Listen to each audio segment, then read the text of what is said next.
At 6:47 a.m. on May 25, 2015, Marquise Blakely called 911. My foster daughter is missing. The police arrived, the town searched the cameras, captured a grieving father, but no one asked the right question. Was she ever really missing? No forced entry, no signs of a struggle, no witnesses yet. Behind the walls of that home, the truth had already been sealed. Welcome to True Crime Seeker. Special thank you, my viewers, most especially my subscribers, for your support. Please comment where you are watching from.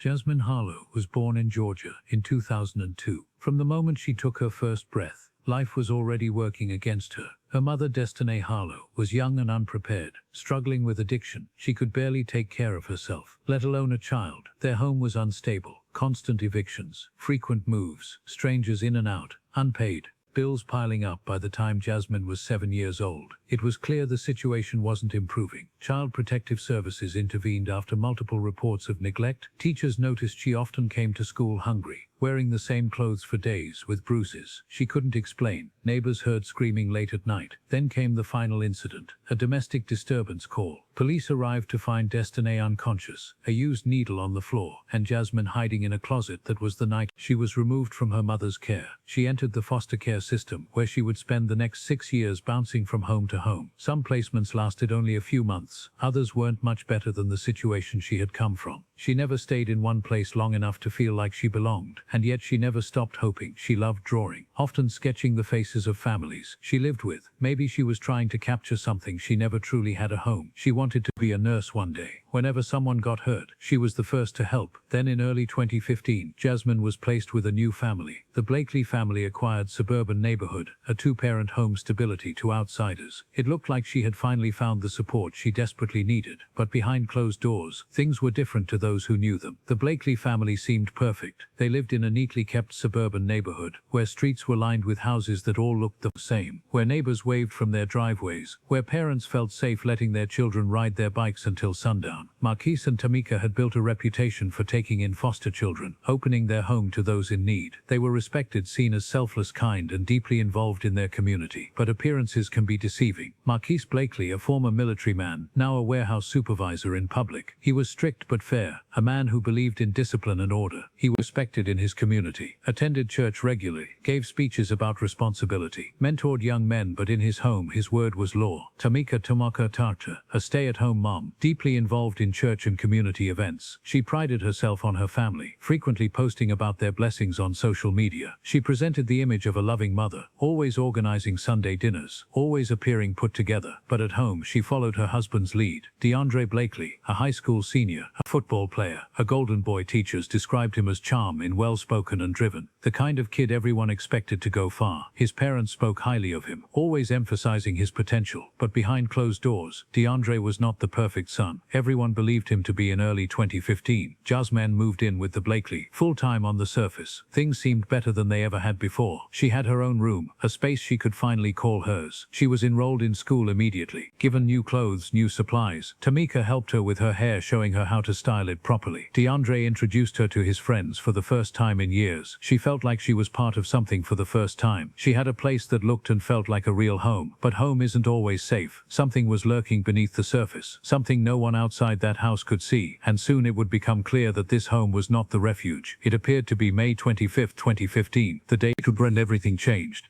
It was supposed to be a normal Monday. At 6:47 p.m., Tamika Blakely made the 911 call. Her voice was frantic, on the verge of breaking. My foster daughter Jasmine. She never came home from school. We thought maybe she went to a friend's house, but we called everyone. No one's seen her. We don't know where she is. The dispatcher's voice was steady, asking for details. When was the last time she was seen? What was she wearing? Had she ever run away before? Tamika kept repeating, no, she wouldn't. Just leave, something's wrong. Patrol cars arrived at the Blakely home. Within the hour, the house looked like any other on the block. A modest, well-kept home, with a neatly trimmed lawn, a porch swing and warm yellow lights glowing from the windows. But inside, a storm was already brewing. Police found Marquise Blakely standing near the front door, arms crossed, eyes cast downward. I dropped her off at school this morning, he said. His voice was controlled, steady, but something in his demeanor felt too calculated. She was fine. I don't understand. We just want her home. A standard missing person report was filed. Then the search began. Within hours, the case gained public attention. The Blakely stood in front of news cameras, grief etched into their faces. Marquise spoke first, his voice breaking at at all the right moments. She's a sweet girl. She didn't deserve this. If anyone knows anything, please, we just want her home. Tamika stood beside him holding a picture of Jasmine, tears rolling down her face. The community rallied together. Flyers were printed, plastered on streetlights, gas stations, grocery stores and bus stops. Volunteers gathered, neighbors, teachers, parents, flashlight in hand, combing through parks, wooded areas and empty lots. The search stretched into the night, but as officers pieced together the timeline, something felt off. The first 24 hours of a missing child case are crucial. Investigators worked quickly to retrace Jasmine's last known steps. If Marquise had dropped her off at school, there should have been proof: surveillance cameras at the entrance, students who saw her, teachers who marked her present. But when detectives checked the school's security footage, they found something chilling. Jasmine never walked through those doors. Not once. There was no footage of her stepping out of a car, no footage of her entering the building. And then something else. Police checked attendance records. Jasmine's name was never marked present that day. She had never arrived at school. Detective Harlan questioned teachers, students, the school security guard. No one remembered seeing her that morning. Her desk sat empty all day. No calls were made home because foster children sometimes missed school without warning. This wasn't a runaway. This wasn't a misunderstanding. Something was deeply wrong. As news spread, the search intensified. The community pushed forward, distributing thousands of missing person and flyers. Local businesses donated supplies, flashlights, food, water for the volunteers, combing through the city. But as the hours turned into days, hope began to dim. There was no sign of an op, no leads, no witnesses. The perfect foster home was now at the center of a growing mystery, and behind closed doors someone already knew the truth. It had been said his days since Jasmine Harlow vanished without a trace. The search had expanded beyond city limits. Police, volunteers and concerned citizens had covered every inch of the neighborhood, near bike parks and abandoned buildings. Flyers with Jasmine's face had been distributed across town. But on the morning of June 1, 2015, a discovery was made that would shatter any remaining hope. A group of hikers trekking along the Chattahoochee Riverbank 45 miles from Jasmine's foster home had taken a familiar path, one they had walked dozens of times before that morning. Something felt different. The air was thick with humidity and a foul, unfamiliar smell carried through the trees, the stench of something decomposing. One of the hikers, a retired firefighter, moved toward the river's edge, scanning the area. His eyes landed on something that didn't belong: a large crumpled plastic sheet, partially buried beneath brush and leaves. At first he thought it was trash, maybe something dumped illegally, but as he stepped closer he saw the edges of fabric protruding from the folds. Then a small pale hand. The group froze. They didn't need to get any closer to know what they had just found. A call to 111 was placed immediately. When officers arrived, they knew the search was over. The area was taped off, forensic specialists combing the surroundings for evidence. The river flowed just a few feet away and the dirt near the body was disturbed, suggesting she had been dragged. The plastic wrapping was carefully removed, and there she was, Jasmine Harlow. Her small frame was curled inward, arms tucked close to her body. The clothes she had last been seen wearing were still on her, but dirty, soaked in moisture from the damp ground. Despite the state of decomposition, one thing was clear: this was not an accident. The autopsy later confirmed the cause of death: suffocation. There were no stab wounds, no gunshot wounds, no broken bones. She hadn't fought. She hadn't had the chance to. Whoever had done this made sure it was quick. But there was one more chilling detail. Her body had been carefully wrapped in plastic. This wasn't a crime of passion. This was deliberate, methodical. Someone had taken the time to conceal her body and dispose of her far away from home. Someone had wanted her to disappear. News of Jasmine's death spread fast. The community, once hopeful, now mourned. A young girl, a foster child who only wanted a place to belong, was gone. Her funeral was held a week later at a packed church where hundreds of people gathered to say goodbye. The front row was reserved for the Blakely family. All eyes were on them. Marquise sat stiffly, his head bowed, a somber expression on his face. Tamika clutched a tissue, her sobs loud and visible. DeAndre barely moved. He sat with his hands clasped together, staring blankly ahead. Some in the congregation found it strange for a girl who had lived in their home for months. He showed no emotion. Something felt off, but for now the police had no leads, no witnesses, no suspects, and no explanation for how Jasmine ended up 45 m away from home, wrapped in plastic, discarded like she was nothing. With no obvious suspect, detectives had to start from scratch. They combed through surveillance footage, traffic cameras, gas station footage, highway toll booths, looking for any sign of a car traveling toward the riverbank. They interviewed Jasmine's school friends, teachers, and neighbors. They searched the Blakely home, looking for anything that might explain her disappearance. A substantial reward was offered for any information leading to an arrest, but there was nothing. No one had seen Jasmine leave that morning. No one had seen her get into a car. No one had heard anything unusual. And the one person who might have had the answers: Jasmine was no longer here to speak for herself. Her biological mother, destined Destiny Harlow made a public appeal. Destiny had only recently surrendered her parental rights. She had believed at the time that she was doing what was best, giving Jasmine a chance at stability, something she had never been able to provide. Now she stood in front of reporters holding a framed picture of her daughter, tears staining her cheeks. "I just want justice for my baby. I just want to know what happened to her." The case had gone cold until a single phone call changed everything. In the months following Jasmine Harlow's funeral, investigators continued to hit dead ends despite relentless efforts. The case had stalled. Authorities had poured over hours of surveillance footage searching for any sign of Jasmine in the hours before she disappeared. They had interviewed teachers, school friends, neighbors, and anyone with even the slightest connection to the case. They had offered a substantial reward, hoping that money would encourage someone to come forward. Yet no new leads surfaced. There were no eyewitnesses, no suspected enemies, no obvious motive. It was as if Jasmine had vanished only to reappear lifeless and discarded miles away from the home that was supposed to protect her. The case was on the brink of going cold. Then everything changed with a single phone call. 3 months after Jasmine's funeral, the police received a call that shifted the entire direction of the investigation. The caller's tone was calm, measured, almost emotionless. "I know what happened to that girl." The voice said it wasn't random. It was never random. For a moment, the detective on the line remained silent, waiting. Then the tipster delivered information that shattered the widely accepted narrative of Jasmine's disappearance and murder. DeAndre Blakely had been involved in a secret relationship with Jasmine. The Blakely family was aware of this and had taken steps to ensure the truth never surfaced. A private family meeting had been held the night before Jasmine was reported missing. The entire foundation of the case had just been turned on its head. This wasn't a random crime. This was a cover-up, and the family that had been pleading for justice was now the prime focus of the investigation. Detectives could no longer view the Blakely as grieving foster parents. They were now suspects in a homicide. Armed with this new information, investigators returned to the evidence with fresh eyes. Every detail that once seemed insignificant was now a potential clue. Why had the Marquise Blakely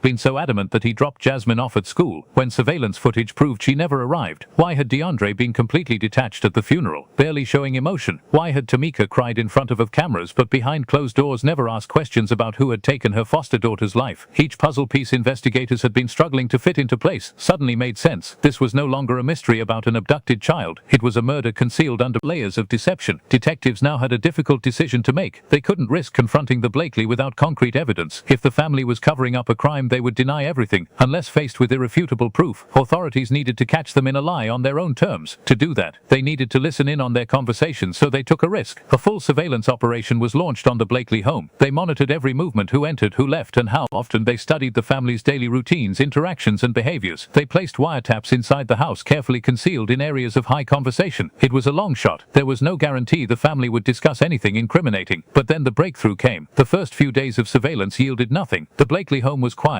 Conversations limited to normal household matters. Then one evening a conversation was recorded that changed everything. It was Tamika Blakely. Her voice was low, controlled, and direct. "If the police ask you, stick to the story. You didn't know anything. You never touched that girl." Investigators listening froze. This wasn't a grieving mother. This was someone protecting a secret. Hours later, another conversation was recorded. This time it was Marquise Blakely. "We already handled it. Don't ask questions. It's done." That was it. That was the moment detectives knew they had uncovered something far more sinister than they had ever expected. This wasn't just a case of abuse. This was a family conspiring to erase the truth, and now the walls were closing in on them. Detectives had everything they needed. The next move was clear. The family who once stood before the cameras crying for Jasmine's safe return was about to be exposed for what they truly were, and this time there would be no escaping the truth. The investigation tightens. The evidence against the Blakely family was beginning to build. The surveillance operation had already revealed damning audio recordings. Tamika Blakely coaching DeAndre on what to say if questioned, and Marquise Blakely making cryptic statements that hinted at a deeper conspiracy. But investigators needed more than just words. They needed physical proof that connected the Blakely household to Jasmine's murder, and soon they would find exactly that. In the days following Jasmine's disappearance, detectives had seized the family's phones and computers for forensic and was found. But then one text thread changed everything. A private message surfaced between DeAndre Blakely and a relative. The message, sent just days before Jasmine was reported missing, was brief but chilling. "I think I messed up. I ain't mean for this to happen." Detectives zeroed in on this conversation. The relative's response was equally telling. "What do you mean? Does she know?" DeAndre's reply came minutes later. "She said she late. Jasmine had told him she was pregnant, and at that moment investigators had confirmation. This wasn't just a secret relationship. This was a pregnancy that had threatened the Blakely family's reputation, and possibly their entire future. The missing piece of the puzzle was now in place. DeAndre had something to lose, and his father Marquise Blakely was a man who didn't tolerate mistakes. Armed with audio recordings, digital evidence, and mounting suspicions, detectives obtained a search warrant for the Blakely home. The family had maintained their innocence in public, continuing to portray themselves as grieving foster parents devastated by Jasmine's death. But behind closed doors, the walls Loopholes were beginning to close in law enforcement. Arrived at the residence unannounced, securing the property and beginning a meticulous search for anything that could directly tie them to Jasmine's murder. Within hours, investigators uncovered disturbing evidence as forensic teams swept through the property. They focused on areas of interest: the garage, the basement, and the family vehicles. It didn't take long before they found what they were looking for. Blood residue in the garage. A small but telling amount of blood was discovered on the concrete floor near a workbench. It was wiped clean, but forensic testing confirmed it was human blood. The DNA was later matched to Jasmine Harlow. She had bled inside that garage, which meant she had been injured or killed inside the home before being transported elsewhere. Plastic sheets matching the ones used to wrap Jasmine's body. Folded behind a stack of old boxes, detectives found several sheets of plastic, identical to the one used to wrap Jasmine's remains. The texture, color, and brand were a direct match. It was the same material, the same size, the same thickness. Jasmine had not been taken and killed by a stranger. She had been murdered inside this house by the very people who had claimed to love her, with audio evidence, digital confessions, and now physical proof. Investigators knew the Blakely family's carefully crafted facade was collapsing. The next step: bring them in for questioning. For months, the Blakely had controlled the narrative. They had stood in front of cameras crying for justice, pretending to be heartbroken. But now the truth was out. This wasn't a case of a missing girl taken by a predator. This was a calculated cover-up, orchestrated by the very people responsible for her death, and their time was running out. Marquise Blakely sits in the cold, dimly lit interrogation room. His hands are clasped, his eyes are locked on the table in front of him. The detectives watch in silence as he exhales, then finally speaks with the whole evidence. He had no choice than to confess. Start from the beginning. May 24th, the night before she was reported missing. Marquise Blakely. She ruined everything. A pause. He looks up, his jaw tightens. I found out that night. Found out what I found out that night. DeAndre told me. Said she was late. I knew what that meant. I wasn't stupid. I came home and she was sitting on the couch like nothing was wrong. Like she hadn't just thrown my family's name in the dirt. I asked her if it was true. She didn't even try to lie. Just nodded, all quiet. I lost it. I yelled. I told her she was ungrateful, that she was trying to destroy us. She didn't say a word, just sat there like I was the bad guy. I called Tamika and DeAndre into the room, told them we needed to talk. We sat in that living room, and I laid it out plain and simple. This wasn't going to ruin my son's future. It wasn't going to ruin my son's future. It wasn't going to ruin my son's family. No one argued. No one questioned me. She had to go. He swallows hard, rubs his hands together, then continues. She didn't fight. I don't know if she knew it was coming, or if she just gave up, but she didn't fight. I put my hand over her mouth, pressed down and held it there. It didn't take long. She was small, too small. Another pause. His voice is lower now. When it was done, I told them not to ask questions. Told them it was handled. I wrapped her up, took her to the garage, drove her out to the river. It was dark. No cars, no cameras. I left her there. Came home, washed my hands, went to bed. Next morning, I called the police, played the role, cried for the cameras, made sure everyone believed I wanted her. Found his eyes meet the detectives for the first time. His voice is flat, and for months they did. Marquise Blakely was arrested immediately after his confession. Once he admitted to killing Jasmine Harlow during the interrogation, detectives had everything they needed to charge him with first-degree murder. His confession was recorded and legally admissible in court. Investigators already had physical evidence tying him to the crime, surveillance, forensic analysis, and the anonymous tip had already built a strong case. His confession just sealed it. Detectives signaled to officers outside the interrogation room. As soon as he finished talking, 2 officers entered. One of them pulled out a pair of handcuffs. He was read his rights. Marquise Blakely, you are under arrest for the murder of Jasmine Harlow. You have the right to remain silent. The officer read him his charges: first-degree murder, interference with a corpse, obstruction of justice. He nodded, said nothing. He was taken to booking, fingerprinting, mugshot processing. He was held without bail due to the severity of the charges. The police raided their home while Marquise was still in custody. Did Marquise try to backtrack after realizing he had no way out? Marquise stopped talking. His lawyer later tried to argue that the confession was made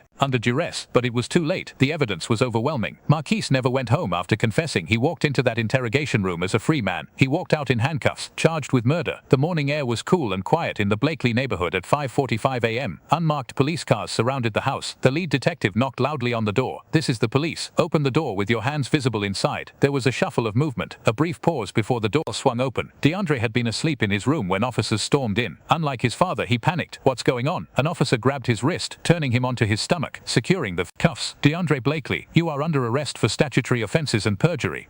I didn't do anything. The officers ignored him. They had enough evidence to prove otherwise. As he was led outside, neighbors watched from their windows. Just a year ago, he had been the golden boy of his high school, star athlete, popular, promising future. Now he was a criminal, and the world would soon know exactly who he was. 6:33 a.m. church parking lot. Tamika had left the house early that morning, headed to the church for a women's prayer meeting. She never made it inside. A black SUV pulled up behind her car just as she was stepping out. 2 detectives approached Tamika Blakely. She froze. You're under arrest for perverting the course of justice. Her hands trembled as they locked the cuffs around her wrists. This isn't... Alright, I didn't do anything. But she knew what happened to Jasmine. She stood by as her husband killed a child in their home. She coached DeAndre to lie. She let an innocent girl's death go unanswered. Until now, as she was led into the squad car, her final words were whispered to herself. God forgive me. By 7 a.m. news of the arrests had spread. Local news stations arrived, capturing footage of Marquise being loaded into a patrol car, his face blank and unreadable, DeAndre eyes down, refusing to look at the cameras, Tamika mouthing prayers as she sat in the backseat of a police SUV. The Blackley family's story had unraveled for over a year. They had fooled everyone, now they would face the consequences, and for the first time since May 25, 2015, the justice system would finally speak for Jasmine Harlow. The trial of Marquise Blackley, Tamika Blackley and DeAndre Blackley began in April 2017, and lasted for 6 weeks. The courtroom was packed with family and friends, with strangers every single day. The prosecution painted a clear, damning picture of how a child in need of love and stability was brutally murdered by the very people meant to protect her. The district attorney laid out the events leading up to Jasmine's death with chilling precision. Evidence presented in court included audio recordings from inside the Blackley home, Tamika coaching DeAndre to lie to Marquise, saying it's been handled, DeAndre's private messages confirming he knew Jasmine was pregnant, forensic analysis of the Blackley garage proving blood residue found on the floor matched Jasmine's DNA, plastic sheets found in the Blackley home identical to the ones used to wrap Jasmine's body. When the jury heard Marquise's full confession played in court, the courtroom was silent for weeks. He had tried to show no emotion, but as his own words played back his cold, matter-of-fact description of how he suffocated a 13-year-old girl, he finally lowered his head. There was no escape. After 6 weeks of testimonies and evidence, the jury deliberated for just 5 hours. On May 30, 2017, the verdict was read. Marquise Blackley guilty, sentence life without the possibility of parole. DeAndre Blackley guilty of statutory offenses and perjury, sentence 12 years with the possibility of parole after 7 years. Tamika Blackley guilty of perverting the course of justice and aiding in the cover-up, sentence 10 years in prison. As the judge delivered Marquise's life sentence, Destiny Harlow, Jasmine's biological mother, sobbed quietly in the courtroom. Justice had been served, but for those who loved Jasmine, it would never be enough. The murder of Jasmine Harlow sent shockwaves through the nation. It sparked a much-needed conversation about the foster care system and the failures that allowed this tragedy to happen. Jasmine's biological mother, Destiny, spoke publicly for the first time after the verdict. Holding a framed photo of her daughter, she wiped her tears and spoke words that would stay with the world. I failed her, but the system failed her too. She was just a child looking for love, for stability, and instead she got them. She trusted them and they killed her. Her voice broke. I just hope she's at peace now. Jasmine Harlow was only 13 years old. She never got to experience high school, never got to follow her dreams, never got to feel truly safe. Instead, she was betrayed by those she called family. Her story became a reminder of the cracks in a system meant to protect children, a system that sometimes puts them in the hands of monsters. Justice was served, but the scars remain. No child should suffer the fate of Jasmine Harlow. What do you think needs to change in the foster care system? Comment below if you want more true crime stories like this. Don't forget to subscribe.